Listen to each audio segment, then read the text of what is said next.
ಶಿಡ್ಲಘಟ್ಟ ನಗರದಲ್ಲಿ ನಡೆಯುವ ಶ್ರೀರಾಮ ಶೋಭಾಯಾತ್ರೆಯ ಪ್ರಯುಕ್ತ ಚಿಂತಾಮಣಿ ತಾಲೂಕಿನ ಸೀಕಲ್ ಗ್ರಾಮದ ರಾಮಚಂದ್ರ ಗೌಡರ ಸ್ವಗೃಹದಲ್ಲಿ ಹಮ್ಮಿಕೊಂಡಿದ್ದ ವಿಶ್ವ ಹಿಂದೂ ಪರಿಷತ್ ಹಾಗೂ ಬಜರಂಗದಳ ಶ್ರೀರಾಮೋತ್ಸವ ಸಮಿತಿಯಿಂದ 3ನೇ ವರ್ಷದ ಬೃಹತ್ ಶ್ರೀರಾಮ ಶೋಭಾಯಾತ್ರೆಯನ್ನ ಶಿಡ್ಲಘಟ್ಟ ನಗರದಲ್ಲಿ ಹಮ್ಮಿಕೊಳ್ಳಲಾಗಿದೆ ಎಂದು ಬಜರಂಗದಳ ಹಾಗೂ ಹಿಂದೂಪರ ಸಂಘಟನೆಗಳು ಮತ್ತು ಬಿಜೆಪಿ ಮುಖಂಡರಾದ ಸೀಕಲ್ ರಾಮಚಂದ್ರ ಗೌಡರ ನೇತೃತ್ವದಲ್ಲಿ ಸುದ್ದಿಗೋಷ್ಠಿ ನಡೆಸಿದ್ದಾರೆ. ಪ್ರಖಂಡದ ವಿಶ್ವ ಹಿಂದೂ ಪರಿಷತ್ ಹಾಗೂ ಬಜರಂಗದಳ ವತಿಯಿಂದ ಮೇ 25 ಭಾನುವಾರ ಬೆಳಗ್ಗೆ 11 ಗಂಟೆಗೆ ಶಿಡ್ಲಘಟ್ಟ ತಾಲೂಕಿನ ಹನುಮಂತಪುರ ಗೇಟ್ ಬಳಿ ಇರುವ ಆಂಜನೇಯ ಸ್ವಾಮಿ ದೇವಸ್ಥಾನದಲ್ಲಿ ವಿಶೇಷ ಪೂಜೆ ಸಲ್ಲಿಸಿ ಶ್ರೀರಾಮ ಶೋಭಾಯಾತ್ರೆಯಲ್ಲಿ ಚಾಲನೆಯಾಗಲಿದ್ದು, ನಂತರ ಯಾತ್ರೆಯ ಮೂಲಕ ಶಿಡ್ಲಘಟ್ಟ ನಗರದ ಪ್ರಮುಖ ಬೀದಿಗಳಲ್ಲಿ ಮೆರವಣಿಗೆಯ ಮೂಲಕ ಸರ್ಕಾರಿ ಬಸ್ ನಿಲ್ದಾಣದ ಬಳಿ ಇರುವ ಸೊಲ್ಲಾಪುರಮ್ಮ ದೇವಸ್ಥಾನದ ರಸ್ತೆಯಲ್ಲಿ ಆಯೋಜಿಸಿರುವ ವೇದಿಕೆಯಲ್ಲಿ ಕಾರ್ಯಕ್ರಮದಲ್ಲಿ ಎಲ್ಲರೂ ಹಿಂದೂ ಬಾಂಧವರು ಭಾಗಿಯಾಗುವಂತೆ ಮನವಿ ಮಾಡಿದ್ದಾರೆ. ಇನ್ನು ದೇಶದಲ್ಲಿ ಹಿಂದೂ ಸಂಪ್ರದಾಯದಂತೆ ಮೇಲೆ ಕೆಟ್ಟ ಕಣ್ಣು ಹಾಕಿದ್ದು ಲವ್ ಜಿಹಾದ್ ಸೇರಿದಂತೆ ಸಾಕಷ್ಟು ರೀತಿಯಲ್ಲಿ ಕಿರುಕುಳ ನೀಡುತ್ತಿದೆ. ಅಷ್ಟೇ ಅಲ್ಲದೆ ಸರ್ಕಾರಿ ಜಮೀನುಗಳನ್ನ ಹಾಗೂ ಹಿಂದೂಗಳಿಗೆ ಸೇರಿದ ಜಮೀನುಗಳನ್ನ ಅನ್ಯ ಧರ್ಮೀಯರು ಆಕ್ರಮಿಸಿಕೊಳ್ತಾ ಇದ್ದಾರೆ. ಅದರಿಂದ ದೇಶದಲ್ಲಿ ಹಿಂದೂಗಳು ಒಗ್ಗಟ್ಟಾಗಿ ದೇಶದಲ್ಲಿ ಹಿಂದೂ ಸಂಪ್ರದಾಯವನ್ನ ಉಳಿಸಲು ಮುಂದಾಗಬೇಕು ಎಂದು ತಿಳಿಸಿದ್ದಾರೆ. ಶಿಡ್ಲಘಟ್ಟ ನಗರದಲ್ಲಿ ನಡೆಯುವ ಕಾರ್ಯಕ್ರಮಕ್ಕೆ ಹಿಂದೂ ಚಿಂತಕ ಹಾಗೂ ಸಾಮಾಜಿಕ ಕಾರ್ಯಕರ್ತ ಚಕ್ರವರ್ತಿ ಸೂಲಿಬೆಲೆ ಭಾಗಿಯಾಗಲಿದ್ದು, ಶಿಡ್ಲಘಟ್ಟ ಕ್ಷೇತ್ರ ಸೇರಿದಂತೆ ಜಿಲ್ಲೆಯ ಉಳಿದ ಕ್ಷೇತ್ರಗಳಿಂದ ಅಧಿಕ ಸಂಖ್ಯೆಯಲ್ಲಿ ಭಾಗಿಯಾಗಿ ಕಾರ್ಯಕ್ರಮವನ್ನು ಯಶಸ್ವಿಗೊಳಿಸಬೇಕೆಂದು ತಿಳಿಸಿದ್ದಾರೆ. ಇನ್ನು ಶೋಭಾಯಾತ್ರೆಯ ವೇಳೆ ಪ್ರತಿಯೊಬ್ಬರು ಮನೆಯ ಬಳಿ ಹಸಿರು ತೋರಣ ಕಟ್ಟಿ ವಿಶೇಷ ಪೂಜೆ ಸಲ್ಲಿಸಿ ಪ್ರತಿಯೊಬ್ಬರು ಹಬ್ಬದಂತೆ ಶೋಭಾಯಾತ್ರೆಯನ್ನ ಆಚರಣೆ ಮಾಡಬೇಕೆಂದು ತಿಳಿಸಿದರು. ಸುದ್ದಿಗೋಷ್ಠಿಯಲ್ಲಿ ಮಾತನಾಡಿದ ಸೀಕಲ್ ರಾಮಚಂದ್ರ ಗೌಡ್ರು, ದೇಶದಲ್ಲಿ ಪಾಕಿಸ್ತಾನ ಮಾಡಿದ ಕೃತ್ಯಕ್ಕೆ ಮೋದಿ ಸರ್ಕಾರ ತಕ್ಕ ಪಾಠ ಕಲಿಸಿದೆ. ಮುಂದಿನ ದಿನಗಳಲ್ಲಿ ಭಯೋತ್ಪಾದನೆಯನ್ನ ಸಂಪೂರ್ಣವಾಗಿ ನಾಶ ಮಾಡಲು ಮುಂದಾಗುತ್ತಿದ್ದಾರೆ. ಇಲ್ಲದೆ ಹೋದರೆ ಮುಂದಿನ ದಿನಗಳಲ್ಲಿ ಶಿಡ್ಲಘಟ್ಟದಲ್ಲಿಯೂ ಬಾಂಬ್ ಹಾಕ್ತಾರೆ. ಪ್ರಸ್ತುತ ಲವ್ ಜಿಹಾದ್, ಲ್ಯಾಂಡ್ ಜಿಹಾದ್ ಮಾಡ್ತಾ ಇದ್ದಾರೆ.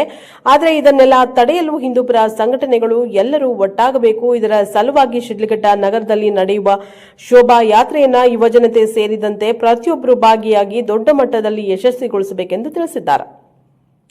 ಇನ್ನು ಹಿಂದೂ ಕಾರ್ಯಕರ್ತರನ್ನ ಕೊಲೆ ಮಾಡುತ್ತಿದ್ದಾರೆ, ನಮ್ಮ ಹಿಂದುತ್ವ ಗಟ್ಟಿ ಇಲ್ಲ ಎಂದು ತೋರಿಸುತ್ತಿದ್ದಾರೆ. ಇದನ್ನೆಲ್ಲ ತಡೆಯಬೇಕು, ಗೋ ಹತ್ಯೆ ತಡೆಯಬೇಕು, ಹಿಂದುತ್ವ ಉಳಿಸಲು ಎಲ್ಲರೂ ಮುಂದಾಗಬೇಕು ಎಂದು ತಿಳಿಸಿದ್ದಾರೆ. ಇನ್ನು ಕಳೆದ ದಿನ ಕೋಲಾರದಿಂದ ಬರುವ ವೇಳೆ ಸಾಕಷ್ಟು ಮಸೀದಿಗಳು ದೊಡ್ಡ ಮಟ್ಟದಲ್ಲಿ ಬೆಳೀತಾ ಇದ್ದಾವೆ. ಇದಕ್ಕೆಲ್ಲ ಯಾರು ಹಣವನ್ನ ಕೊಡ್ತಾ ಇದ್ದಾರೆ ಎಂದು ಸಾಕಷ್ಟು ಮಾತುಗಳು ಕೇಳಿ ಬಂದಿದ್ದು, ಭಯೋತ್ಪಾದಕರು ಇದಕ್ಕೆಲ್ಲ ಹಣ ನೀಡ್ತಾ ಇದ್ದಾರಾ ಎಂಬ ಮಾತುಗಳು ಕೇಳಿ ಬಂದಿದೆ. ಪಾಕಿಸ್ತಾನದ ಮೂಲದವರು ಇಲ್ಲಿಗೆ ಬಂದು ಮಸೀದಿಗಳ ಅಭಿವೃದ್ಧಿಗೆ ಶ್ರಮಿಸ್ತಾ ಇದ್ದಾರೆ ಎಂದು ತಿಳಿಸಿದ್ದಾರೆ. ಇನ್ನು ಶೋಭಾಯಾತ್ರೆಗೆ ನಿರ್ಮಲಾನಂದ ಸ್ವಾಮೀಜಿ, ಮಹತ್ವ ಮಂಗಳಾನಂದ ಸ್ವಾಮೀಜಿ ಹಾಗೂ ಸ್ಥಳೀಯ ಶಾಸಕ ಹಾಗೂ ಚಕ್ರವರ್ತಿ ಸೂಲಿಬೆಲೆ ಸೇರಿದಂತೆ ಸಾವಿರಾರು ಸಂಖ್ಯೆಯಲ್ಲಿ ಹಿಂದೂ ಕಾರ್ಯಕರ್ತರು, ಮುಖಂಡರು ಭಾಗಿಯಾಗ್ತಾ ಇದ್ದಾರೆ ಎಂದು ತಿಳಿಸಿದ್ದಾರೆ. ಈ ಸಂದರ್ಭದಲ್ಲಿ ಗ್ರಾಮಾಂತರ ಮಂಡಲ ಅಧ್ಯಕ್ಷರಾದ ಸೀಕಲ್ ಆನಂದಗೌಡ, ನಗರ ಘಟಕದ ಅಧ್ಯಕ್ಷರಾದ ನರೇಶ್, ಅಭಿ ಸುರೇಂದ್ರಗೌಡ, ಅಂಬರೀಶ್, ನಾರಾಯಣ ಸ್ವಾಮಿ ಹಾಗೂ ಬಜರಂಗದಳದ ಕಾರ್ಯಕರ್ತರು ಮತ್ತು ಬಿಜೆಪಿ ಕಾರ್ಯಕರ್ತರು ಹಾಜರಿದ್ದಾರೆ. ಬ್ಯೂರೋ ರಿಪೋರ್ಟ್, ಲೋಕೇಶ್, ಶಿಡ್ಲಘಟ್ಟ, ಪ್ರಜಾ ಟಿವಿ. ಸಾಕಷ್ಟು ಜನ ಮಾತಾಡ್ಕೊಂತಾರೆ, ಭಯೋತ್ಪಾದನೆಗೆ ದುಡ್ಡು ಬೆಂಬಲ ಕೊಡ್ತಿರ್ತಕ್ಕಂಥ ದುಡ್ಡು ಬರ್ತಾ ಇದೆ. ಇಲ್ಲಿರ್ತಕ್ಕಂಥ ಪಾಕಿಸ್ತಾನದವರು ಸಾಕಷ್ಟು ಜನ ಇಲ್ಲಿ ಬಂದು ನೆಲೆಸಿದ್ದಾರೆ.